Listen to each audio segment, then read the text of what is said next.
Okay, listen up. This is First 5, where I ask if games are worth your time, not your money. I played a game for 5 hours, and I'm going to tell you if those were 5 hours well spent. Today, we're scrabbling for survival against the perma-winter apocalypse in Frostpunk.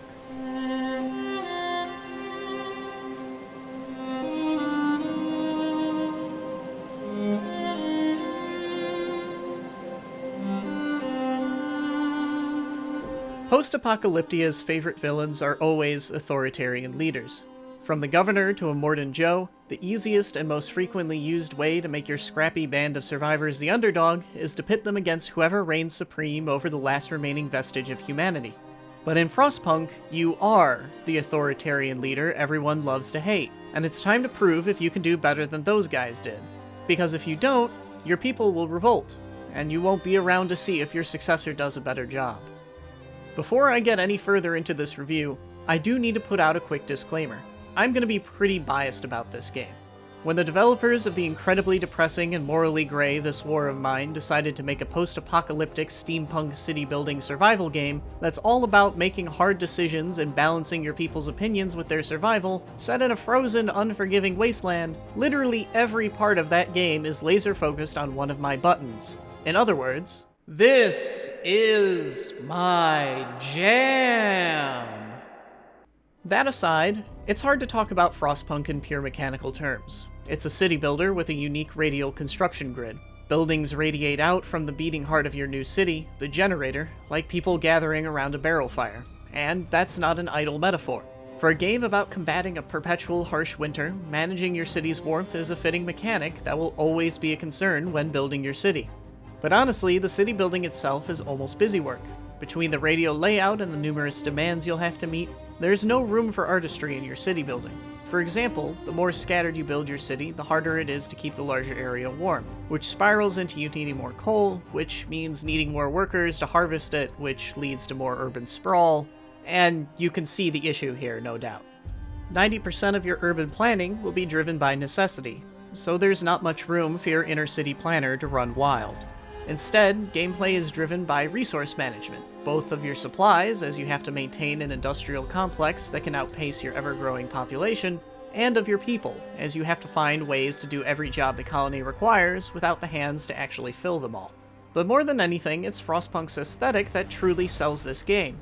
There are so many perfect little touches, from the big horn that blares when work shifts start and end, to the grumbled responses from your citizens whenever you pass a law.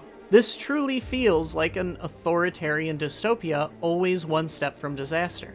And watching your colonists stubbornly shove their way through snow as tall as them is always an effective way of setting the tone. Frostpunk absolutely nails the feeling of humanity at the ends of both the earth and its rope. To make ends meet for your people, Frostpunk forces you to make hard decisions. You can insist you will never use child labor, or that you won't force people to work overtime, or you won't use highly dangerous and invasive methods to try and cure gravely sick people. But you can't do all three. Somewhere down the line, you will have to stop being a saint and betray at least one of your morals. Otherwise, you will never have enough hands to do everything your settlement needs to survive, and you will fail. And by the time I realized this, it was already too late, and my first settlement was already in the throes of a long, slow death to starvation and frost.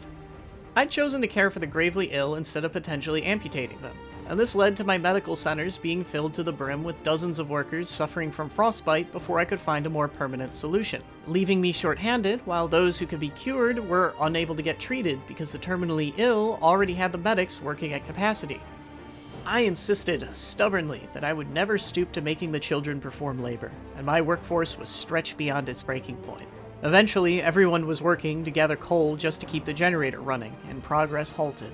The writing was on the wall, so I started fresh, and the second time I came to the table already prepared to compromise. I immediately instituted thin soup rations. I passed a law that allowed me to invoke emergency 24-hour work shifts, an executive order I only needed to execute once. I reversed policy on the gravely ill, and despite the fact my decisions directly led to our colony's first and only death, I've managed to whip my small society into a self-sustaining one.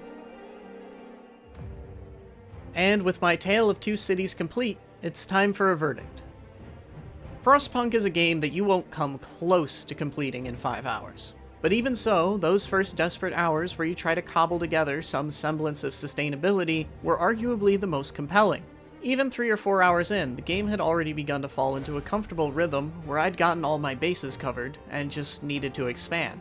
But then right when I hit the 5-hour mark, the game radically shifted into entirely new territory that I won't spoil and I'm itching to explore.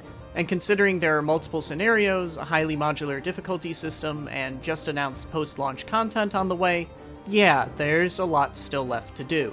But it's difficult to truly put into words just how well Frostpunk nails its aesthetic.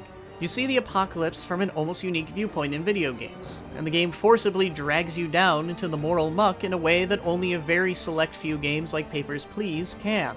You can make the hard calls Frostpunk forces on you to drag humanity back from the brink, or you can die a frozen saint. But that will be only the first of many difficult questions you'll have to grapple with here, at the end of the world.